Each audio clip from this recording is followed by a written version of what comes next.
Salut à tous et bienvenue sur ce nouveau podcast. Moi c'est Patricia, je suis entrepreneur et ma mission de vie est d'aider d'autres personnes à croire en eux et leurs capacités. Alors aujourd'hui j'ai envie de vous parler un petit peu de mon parcours, de mes blocages. En fait c'est des blocages d'une vie entière et ce sont des blocages qu'on crée par le passé, par ce qu'on a vécu, par tous les événements qu'on a pu vivre. Il n'y a pas des pires événements, moins pires événements. En fait, on vit tous notre vie, notre moment, nos expériences de vie. Et c'est ce qui fait ça nous crée des blocages après par la suite. Et que si on se rend pas compte, si on ne règle pas ces blocages, si on travaille pas sur ça, notre vie, en fait, elle ne sera jamais heureuse. On sera jamais heureux. On va jamais atteindre nos objectifs et faire ce qu'on a envie de faire si on reste bloqué. Et même si parfois on les sent pas forcément, on les voit pas forcément, mais ils sont là, ils sont ancrés en nous, ils sont bien profonds, ils sont cachés, et c'est ce qui fait que des fois on a l'impression de faire plein de choses et de jamais y arriver. C'est qu'en fait il y a ces blocages qu'il faut sortir peut-être et régler ou effacer. Enfin, il y a vraiment un gros travail à faire à ce moment-là. Et donc je vais vous parler de mon parcours. Comme ça, vous allez comprendre un petit peu le blocage que j'ai eu moi personnellement. Peut-être il y a des personnes qui vont se reconnaître. Du coup, j'en parle pas souvent parce que c'est une histoire assez longue. Donc, merci aux podcasts qui peuvent durer une vingtaine de minutes et que je peux être vraiment moi-même. Alors du coup, on va remonter très très très loin dans mon enfance. Alors moi, comme peut-être que vous le saviez, la plupart de vous, je suis polonaise, je suis née en Pologne et j'ai vécu jusqu'à l'âge de mes 8 ans en Pologne. J'ai pas forcément de mauvais souvenirs, en fait. J'ai mon corps, mon esprit, ou je sais pas comment vous voulez dire ça, l'appeler comment vous voulez l'appeler. En fait, il a gardé tout le meilleur de toute mon enfance. Ça veut dire que quand je pense à moi petite, je me vois heureuse, je me vois épanouie. J'ai pas l'impression d'avoir manqué quelque chose. Mais quand on creuse et quand maintenant que je suis entrepreneur, je vois qu'il y a des choses qui étaient là quand j'étais petite, que j'ai ancrées en moi, que j'ai retenu mais que j'ai bien enterré à l'intérieur, qui ont fait de moi la personne que je suis aujourd'hui, mais aussi qui m'ont créé ce gros manque de confiance en moi, ce manque d'estime en moi qui est vraiment très très profond. Et je vais vous expliquer comment ça s'est réglé, comment ça s'est installé plutôt. D'abord, comment ça s'est installé, et puis ensuite, aujourd'hui en fait, ça va mieux. J'ai réussi à en fait mettre le point dessus et j'arrive à le surpasser. Et plus j'avance, plus j'arrive vraiment à travailler sur ça et à me sentir de mieux en mieux. Je me sens libérée aussi. Et ça, c'est grâce à mon activité d'entrepreneur. Je pense que si j'aurais pas choisi ce milieu-là, j'aurais jamais mis le doigt dessus, parce que ce n'est pas juste du business qu'on fait sur les réseaux. C'est bien plus profond que ça. Donc voilà, donc moi je suis née en Pologne jusqu'à l'âge de mes 8 ans. J'étais élevée. J'ai beaucoup grandi chez ma grand-mère. Mes parents, ils travaillaient en France. Mon papa, il est parti dans un premier temps, c'est mon papa qui est parti travailler en France, puisqu'en Pologne, c'est un peu la pauvreté, hein, faut dire ce qui est. On est un petit peu en retard par rapport à la France, et donc il y avait pas beaucoup de travail. Mon papa, il a fait un métier qui n'existe même pas en France. En fait, de base, ses études, c'était pas trop ça. Il a été papa à 18 ans, donc voilà, il fallait qu'il aille travailler pour subvenir aux besoins de sa famille. Et donc il est parti, et au début ma mère restait avec nous, et puis après, quand il travaillait en France, lui, il se privait de tout. Il mangeait même des fois des pâtes pour nous envoyer l'argent et pour qu'on puisse nous vivre. Et du coup, en fait, ma mère, après, elle a voulu le rejoindre. Donc, ils ont travaillé ensemble. Mais du coup, en contrepartie, on restait énormément avec ma grand-mère, donc loin de mes parents. Pour le coup, vraiment loin. Et je crois que le plus long qu'on est resté sans mes parents, c'était 2 mois. Je m'en rappelle pas forcément exactement le temps, mais c'est pas quelque chose qu'en fait que je me rappelle aujourd'hui que j'ai souffert, mais à mon avis ça a créé en moi déjà un premier blocage, chose que je le remarque, que je reproduis un petit peu, que je reproduis pas justement, mais que j'ai cette peur que qu'on m'abandonne en fait, et qu'on m'aime pas alors que mes parents m'aimaient vraiment très fort. Et donc moi, à ma fille par exemple aujourd'hui, j'ai pas envie qu'elle soit loin de moi, voilà. Là actuellement, en fait je je suis séparée du papa, mais on habite pas très loin l'un de l'autre. Et donc c'est une semaine, mais je sais que je lui répète souvent que je l'aime beaucoup. En fait, déjà d'entrée maintenant, je lui dis que je l'aime beaucoup, que là c'est la semaine. Enfin, je lui explique tout. Bref, je vais pas vous rentrer dans les détails avec ça, mais voilà, ça a créé en moi que j'ai pas envie que ma fille pense que je l'abandonne. Donc déjà, j'ai eu une première peur quand je me suis séparée du papa, que en fait elle va croire que je l'ai abandonnée, etc. Donc j'ai dû régler ça.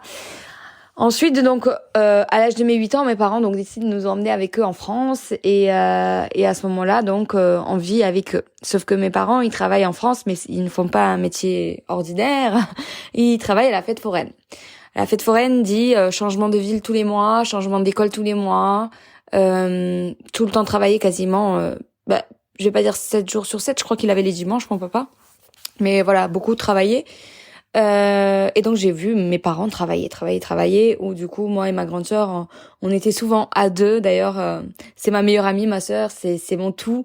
Donc du coup je suis vraiment heureuse d'avoir eu ma sœur avec moi, parce que on a vu nos parents travailler énormément pour subvenir aux besoins, enfin à nos besoins. Et pourtant en fait on possédait pas nous notre propre manège. Donc mes parents travaillaient pour quelqu'un, ils ont travaillé comme ça pendant 12 ans. Et du coup un jour ils ont arrêté, puisqu'ils ont vu que c'était compliqué pour moi et ma sœur de suivre des études normales, d'apprendre à l'école, parce que du coup des fois on était en retard quand on allait dans une école, on était en retard dans le programme ou à l'avance, donc on n'avait jamais de contrôle. Honnêtement, ma scolarité c'était une catastrophe dans le sens où je me débrouillais pas mal, parce que je suis pas non plus, j'ai toujours eu la moyenne et tout, mais voilà, vous voyez bien que sur mes écritures je fais des fautes d'orthographe.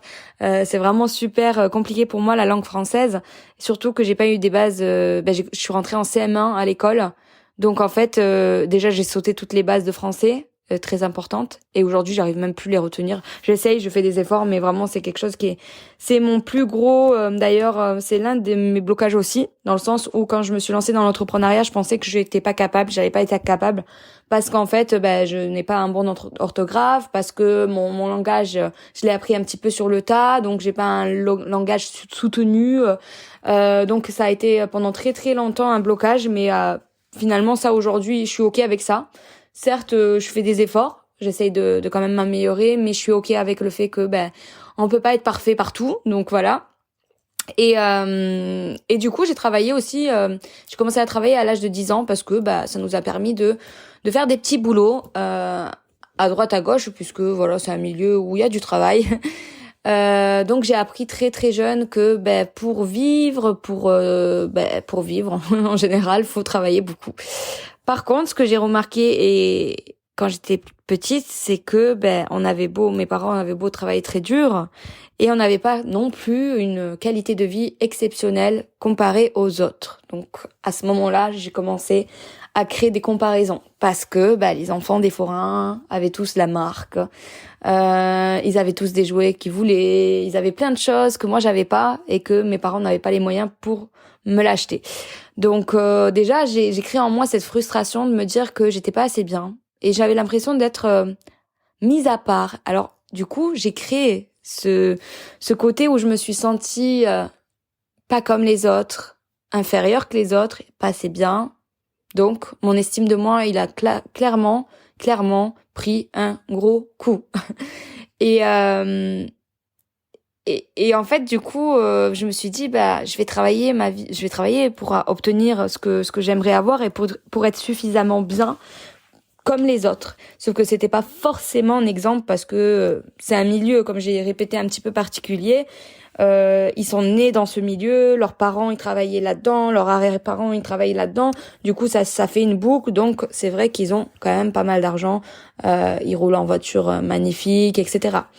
Ils travaillent. Je ne dis pas qu'ils travaillent pas, mais c'est une boucle qui se boucle jamais s'il n'y a pas une personne qui arrête. Enfin voilà. Donc à ce moment-là déjà des grands blocages ont été créés en moi, et je me suis littéralement sentie comme une personne qui n'était pas du tout intéressante, qui n'avait rien pour elle, qui n'arrivait pas à la cheville des personnes comme ça, tout simplement. Donc le jour que mes parents finalement ils ont arrêté, pour notre bien à moi et ma grande sœur, du coup, en fait, ça m'a suivi. Une fois que j'ai ce blocage qui s'est installé, en fait, je pense que ça m'a suivi dans le reste de ma scolarité, dans le reste de ma vie en général. Et du coup, quand j'étais à l'école, j'avais énormément d'amis. Hein. Franchement, je suis quelqu'un de très sociable. Peut-être grâce au fait que je changeais de ville tous les mois. Je suis quelqu'un de très très sociable quand même. Donc, je me suis fait des amis. Par contre, ça n'empêchait pas que je me sentais toujours pas assez bien. Mais toute ma vie scolaire, en fait. Ça veut dire que je me plaignais toujours que j'étais trop grosse, je me plaignais toujours que j'étais pas assez belle, je me plaignais toujours que j'avais pas assez de vêtements bien. Tout était, en fait, finalement lié au matériel, mais en fait, à l'intérieur de moi. Je me sentais vraiment pas bien, je pense, et je l'ai énormément caché. Et je pense que je l'ai caché jusqu'à maintenant même. En fait, je pense, j'en ai pas vraiment parlé. Là, je fais le podcast. J'en ai quasi parlé à personne de ce sentiment parce que même moi, je savais pas que c'était tout ça qui a créé cette espèce de manque de confiance en moi, d'estime en moi. Mais aujourd'hui, en y réfléchissant, du coup, c'est tout ce que j'ai vécu a créé ça en moi. Et ce que je suis contente, en fait, et je suis contente de le partager, c'est que c'est pas parce que moi j'ai vécu ça que vous avez vécu la même chose, mais vous avez certainement vécu quelque chose qui a créé en vous certains blocages, peut-être du coup les blocages qui font aujourd'hui que vous avez plus confiance en vous.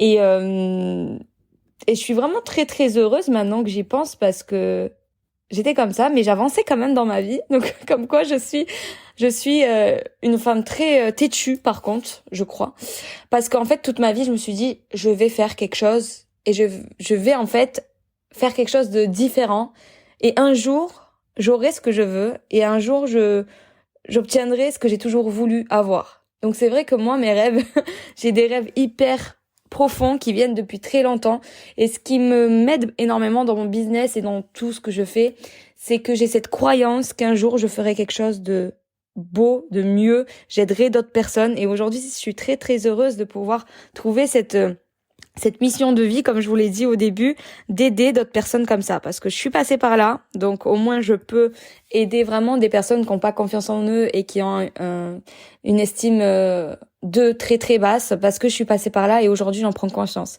J'ai 27 ans, donc vous voyez, ça m'a pris du temps, mais aussi c'est grâce au fait que j'ai clairement pris une voie qui fait que j'ai pu travailler là-dessus. Et c'est assez drôle parce que maintenant que j'ai mis le point dessus, je me sens soulagée et j'ai cette impression que la confiance, elle est clairement là, elle est revenue. J'ai plus ce truc de comparaison, de me dire que je suis pas assez bien. J'ai réglé tous ces problèmes du coup, de me dire que je suis pas assez bien parce que ce n'est que du matériel en fait. C'est que du matériel et maintenant je peux vraiment avancer sereinement parce que tout ce que je me suis mis dans la tête, ce n'était pas réel. En fait, tous les ressentis que j'avais, que j'étais pas assez bien, c'était faux. Parce que si les gens m'appréciaient, c'était pour la personne que j'étais. Si les gens m'appréciaient, c'est pour cette fille que j'étais et ce physique que j'avais et voilà, en fait, c'est peu importe le physique que j'avais, si j'étais plus ronde, plus mince, mais les gens m'appréciaient comme ça.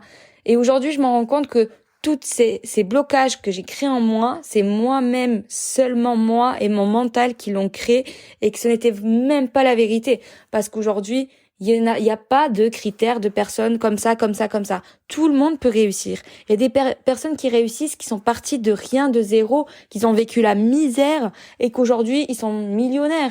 Donc, en fait, si eux, ils l'ont fait, pourquoi pas toi? Pourquoi pas moi? Pourquoi pas d'autres personnes? Qui dit qu'il faut avoir la taille fine, comme dans la télé, on voit, comme dans les films, on voit dans les séries et tout, quand on voit sur Instagram aussi, hein, parce qu'Instagram, c'est aussi là, qui dit qu'on doit être aussi fine comme ça, sans un pet de gras, qui dit que justement ça c'est une femme parfaite et pas la femme parfaite qui a un petit peu de cellulite, qui a des vergetures et qui a du gras. Parce que cette femme-là, peut-être qu'elle a vécu beaucoup plus de difficultés que l'autre femme. Et je ne dis pas, il y a des femmes filles qui ont vécu de la difficulté aussi. Mais voilà, ce que je veux vous dire, c'est que en fait, il ne faut pas juger par un physique au final. Il faut juger la personne qu'on a en face, ce qu'elle a vécu, ce qu'elle est aujourd'hui, par où elle est passée et jamais même juger une réaction ou une personne qui n'a pas confiance en elle ou machin parce qu'en fait cette personne a vécu quelque chose dans sa vie qui a fait qu'aujourd'hui elle a ce genre de blocage et donc si elle a ce genre de blocage c'est pour une raison mais par contre ce qu'on peut faire aujourd'hui, et d'où l'intérêt de mon podcast, c'est d'aider ce genre de personnes. C'est de leur faire comprendre et leur faire creuser pourquoi aujourd'hui ils n'ont pas confiance en eux, pourquoi aujourd'hui ils ont cette estime en eux très basse, parce que ils ont créé des blocages dans leur vie, tout au long de leur vie, qui a créé cet état d'être. Et du coup, voilà, j'ai bugué complètement, je suis désolée. J'arrivais pas à exprimer ce que je voulais dire. C'est compliqué quand même, comme pour dire cet état d'être. Voilà. En tout cas, voilà, j'espère que c'est quelque chose qui vous parle et que vous vous êtes, pendant que vous avez écouté ce podcast, vous vous êtes peut-être dit, ouais, je crois que je me suis créé un truc en moi toute seule et qui n'est pas réel, et que du coup, j'espère que je vais pouvoir vous aider à ce niveau-là. Donc vraiment, n'hésitez pas à partager ce podcast, à en parler autour de vous. Mon but, même si mes podcasts ne sont pas parfaits encore, mon but, c'est vraiment de partager mon expérience, ce que j'ai vécu, et avec ce que j'ai trouvé comme solution. Et mes connaissances, en fait, c'est tout simplement. Et il y aura plein d'autres sujets, parce qu'il y a énormément de sujets comme ça. D'ailleurs, n'hésitez pas, si vous avez besoin de me dire en privé, si vous avez certaines choses en vous et que vous savez pas comment le régler, peut-être que je peux vous aider. Mais partagez ce podcast. Il y a peut-être des centaines de personnes que vous savez même pas qui vivent ça et qui n'en parlent pas. Donc voilà, j'espère que ça peut aider de nombreuses personnes. Et je vous fais des gros bisous. Merci de m'avoir écouté.